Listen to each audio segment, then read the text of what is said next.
Yeah, my grandfather started this business. His name was George R. Fuller. He started in 1905. This is the oldest music store currently still in operation in the state of North Carolina. There's nobody else over 100 years old to my knowledge, still continuing in business. Was not a musician himself, but just walking the streets of Savannah looking for a job, happened to walk by a music store there that sold pianos and organs. And there was a help wanted sign in the door or in the window. And so he grabbed the sign and went back and asked to speak to the manager and got to talk with him. And after they talked for a while, even though he didn't have any musical background, the manager decided he'd give him at least a trial. In 1929, the crash occurred, Great Depression hit.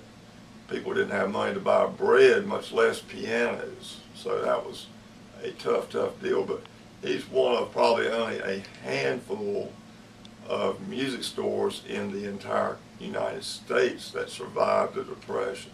Right now is a pump organ selling, but then got into pianos and then spread in. It was a full general merchandise music store: violins, guitars, strings, picks, mandolins, you know, a lot of sheet music. And in the early days they sold records.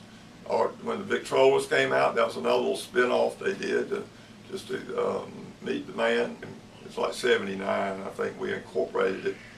The official name is Fuller Music House Incorporated.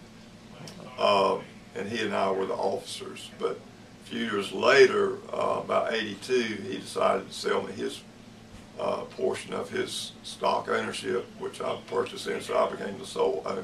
But I was in the middle school and high school band. We started in 6th grade. We didn't have middle school as such, but I got in the band program in Craven County in the 6th grade, played clarinet all the way through graduation from New Bern High School, so I had that background. My mom was a piano teacher, although I never learned to play piano very well. I did enjoy my band experience, and we were renting 25 to 50 band instruments a year to local parents of beginners here in town. But in 2000, we broke ground this building here, 2310 Trent Road, the store downtown, both floors together, and we took the upstairs and made storage, some teaching, and a repair shop up there for band instruments. This building is 10,000 square feet. Showroom's about 4,500 square feet. Plenty of warehouse, got teaching studios. Now we got 2 wonderful repair shops, plenty of back office space, warehouse space.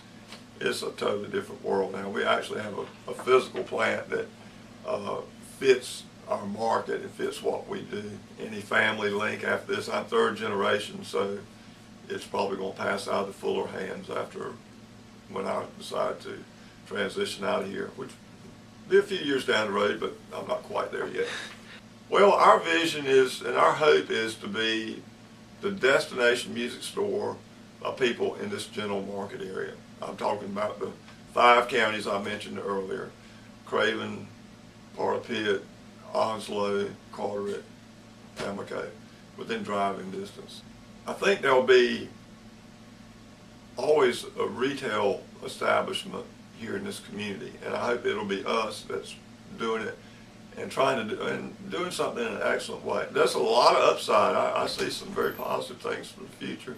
I think this is a very stable thing. People always love music. They always want to play music, learn to play. So if we can serve that market and serve them well, serve them with quality products, with knowledgeable sales staff that understands that and what's different about different things, can explain those differences and help people make intelligent, smart buying decisions for the right product for the right situation, and they can rely on our advice and service those instruments once they go out, so the customer's taken care of, and teach them how to play them.